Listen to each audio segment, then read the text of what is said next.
He never gave me a break, nitpicked every little thing. I thought he was just strict, until I found out he saw me as a reminder of his biggest life mistake. Every single day after school, it was the same routine. Walk through the front door, drop my backpack by the stairs, and immediately hear his voice booming from wherever he was in the house. Cut the grass, wash the windows, clean the yard, sweep the garage, organize the shed. The list never ended, and it didn't matter if I had homework or if my friends were hanging out or if I was just exhausted from a long day at school. I remember being 12 years old, standing in our backyard with a rake that felt twice my size, trying to gather every single leaf that had fallen from our massive oak tree. My hands were covered in blisters, my back ached, but I kept going because I knew he was watching from the kitchen window. One leaf left behind meant 20 minutes of him yelling about how lazy I was, how I never did anything right, how I needed to learn what real work meant. The garage became my second bedroom during those years, not because I slept there, but because I spent so much time organizing tools, sweeping floors, and making sure every single wrench and screwdriver was in its exact place. He had this system where everything had to be perfectly aligned, labels facing out, arranged by size and function. If I put a hammer in the wrong spot, he'd make me start over from scratch. Winter was the worst. While other kids were inside playing video games or watching TV, I was outside shoveling snow from our driveway and the walkway, then spreading salt, then sweeping any remaining slush. My fingers would go numb inside my gloves, my nose would run constantly, but he'd stand at the window making sure I got every corner, every edge where the concrete met the grass. The windows were another nightmare. Our house had these huge picture windows in the living room and dining room, plus smaller ones scattered throughout. He wanted them spotless, and I mean absolutely spotless. Not just clean, but perfect. I'd spend entire Saturday mornings going over each pane with newspaper and glass cleaner. Then he'd come inspect and point out streaks I couldn't even see. Start over. Do it again. Make it right. What made everything worse was how he'd find problems where none existed. I'd mow the lawn in perfect straight lines, edges trimmed, clippings bagged, and he'd point to some spot where the grass was supposedly uneven. I'd clean the bathroom until it sparkled, scrub the tile grout with an old toothbrush, polish the faucets until they gleamed, and he'd find water spots on the mirror. Nothing was ever good enough. He had this phrase he'd repeat constantly: "You need to earn the roof over your head." I heard it so many times it started playing in my head even when he wasn't around. Other kids got allowances for chores. I got chores to justify my existence. While my classmates were complaining about taking out the trash once a week, I was maintaining an entire household like it was my full-time job. The psychological pressure was crushing. Every morning I'd wake up knowing that no matter how hard I worked that day, no matter how perfectly I completed every task, he'd find something wrong. The anticipation of his criticism became almost worse than the criticism itself. I'd lie in bed at night mentally rehearsing how I'd clean the kitchen the next day, trying to predict what he might complain about so I could prevent it. School became my escape, but even that was tainted.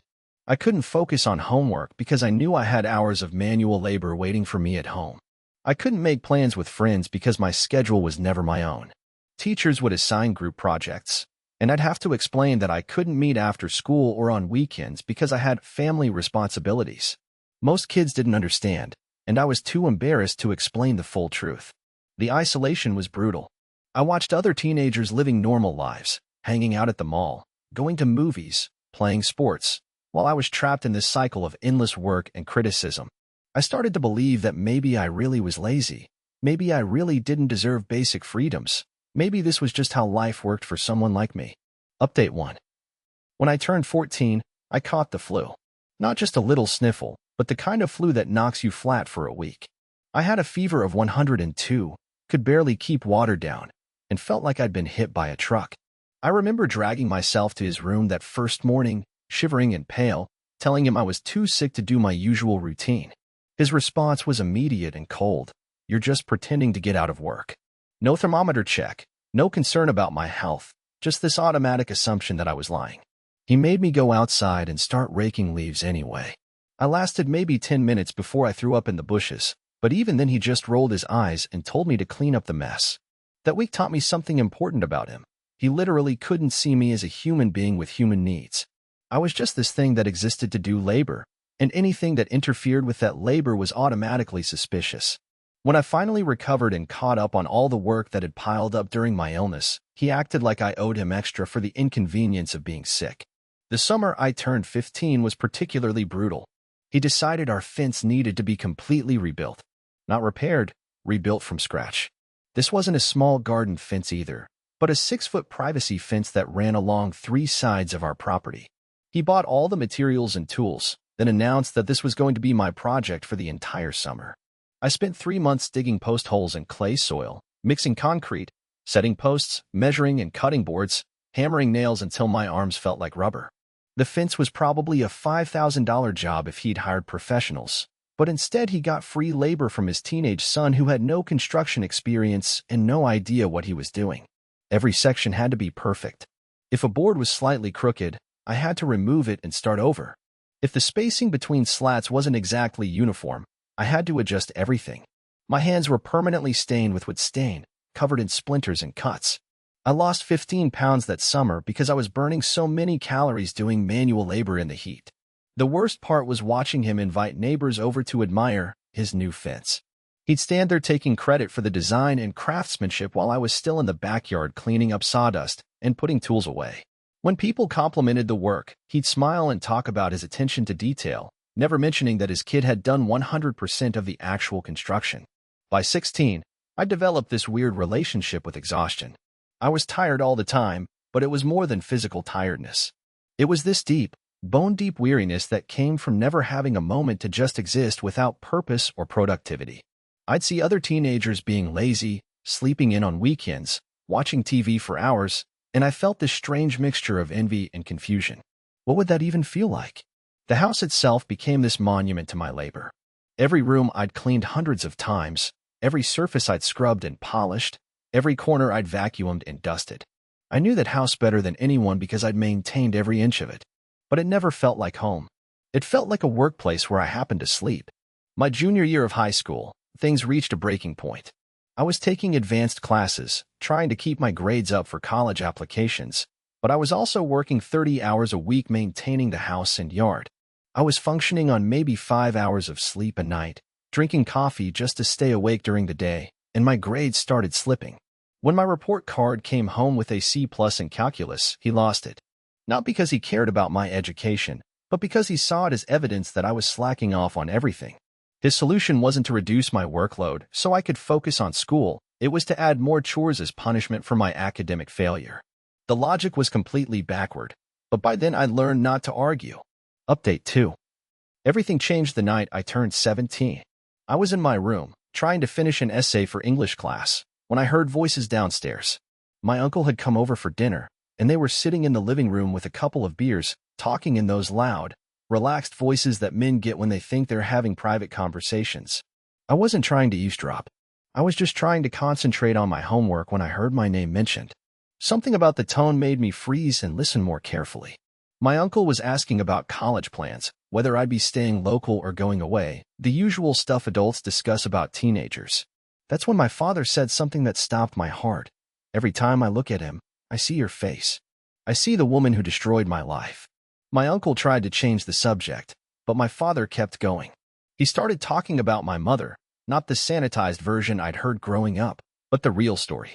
How they dated for 2 years, how he'd been completely in love with her, how he'd planned to propose, how she'd gotten pregnant and then disappeared one day, leaving nothing but a note saying she wasn't ready to be a mother. He told my uncle about the months he spent trying to find her, calling her friends, driving to places they'd been together, hoping she'd come back.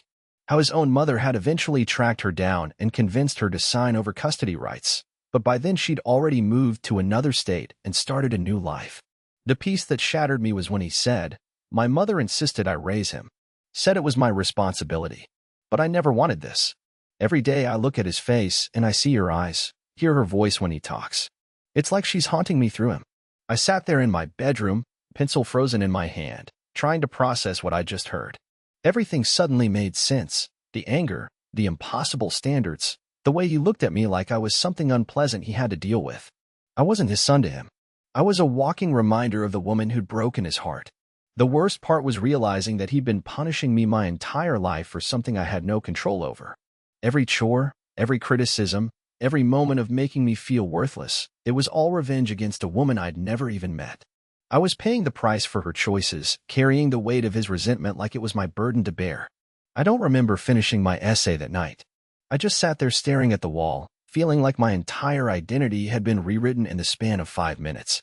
The father I'd spent 17 years trying to please, trying to earn approval from, didn't actually see me as a person.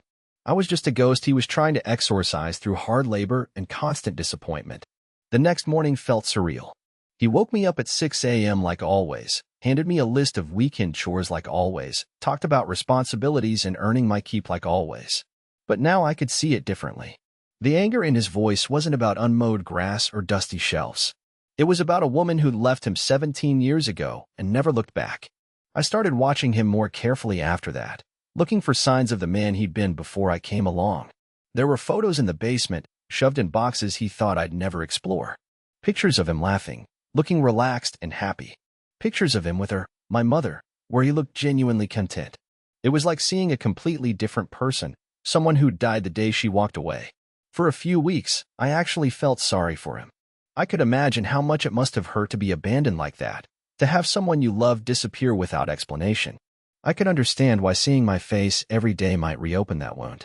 But then I remembered that I was 17 years old, that I'd spent my entire childhood trying to earn love from someone who was incapable of seeing me as anything other than a painful memory. That's when something inside me just stopped. Not broke, stopped. Like a machine that finally runs out of fuel and goes quiet. I stopped trying to exceed his expectations. I stopped hoping that maybe today would be the day he'd smile at my work or tell me he was proud. I stopped believing that if I just worked hard enough, if I just did everything perfectly, he might eventually love me. I still did the chores because I had to live there for another year. But I did them mechanically, efficiently, without any emotional investment. When he criticized my work, I just nodded and fixed whatever he pointed out. When he yelled about my attitude, I absorbed it like background noise. I was physically present, but emotionally, I'd already left. Final update. The day I turned 18, I had already been planning my exit for months. I'd been saving money from a part-time job I'd managed to get despite his demands on my time. I'd researched colleges far enough away that coming home for weekends wouldn't be expected. I'd slowly been moving my important belongings to a friend's house, one small box at a time. I didn't make a big dramatic scene. I just waited until he left for work that morning, loaded my car with the rest of my stuff, and left a note on the kitchen table. I kept it simple. I'm 18 now and moving out. Thanks for teaching me about hard work. I didn't mention what I'd overheard, didn't try to explain how much damage he'd done, didn't ask for closure or apologies. I just left. The first few months of freedom were overwhelming. I remember sitting in my dorm room on a Saturday morning, realizing I could just stay in bed if I wanted to. No one was going to yell at me for sleeping in. No one was going to hand me a list of tasks to complete before I was allowed to relax. I could watch TV, call friends, or do absolutely nothing, and it was completely fine. It took years to unlearn the anxiety I'd developed around rest and relaxation. I'd start watching a movie and suddenly feel guilty, like I should be doing something productive instead. I'd see a mess in my apartment and feel this surge of panic, expecting someone to criticize me for not cleaning it immediately. Even now, more than a decade later, I sometimes catch myself over-organizing things or working too hard just because that's what feels normal. College was my salvation in ways I hadn't expected. Not just because of the education, but because of the community. I met people who came from loving families, who talked about their parents with genuine affection, who couldn't understand why I never went home for holidays. I learned what healthy relationships looked like by watching my friends interact with their families. I also met people who'd survived different kinds of difficult childhoods, and that helped me understand that what I'd experienced wasn't normal or acceptable. It wasn't just strict parenting or building character. It was a grown man taking out his romantic disappointments on a child who had no way to defend himself. My father tried to contact me a few times during my first year away. Phone calls that I didn't answer, letters that talked about family obligations and respect. He seemed genuinely confused about why I'd left, like he'd expected me to just continue living there indefinitely, maintaining his house and absorbing his resentment forever. The last conversation we had was brief and unsatisfying. He called during my sophomore year, asking when I was coming home for Christmas. I told him I wasn't coming home, that I was building my own life now. He got angry and started talking about everything he'd sacrificed to raise me, all the money and time he'd invested. I almost laughed at the irony, He was still seeing me as a burden, even in the context of missing me. I told him I knew about my mother, about what he'd said to my uncle. There was this long silence on the phone, and then he just hung up. We haven't spoken since. I've built a good life for myself. I found work that I'm passionate about, relationships that are based on mutual respect and genuine affection. I've learned to recognize my own worth, to set boundaries, to rest without guilt. But I've also learned that some wounds don't fully heal. They just become scars that remind you of what you've survived.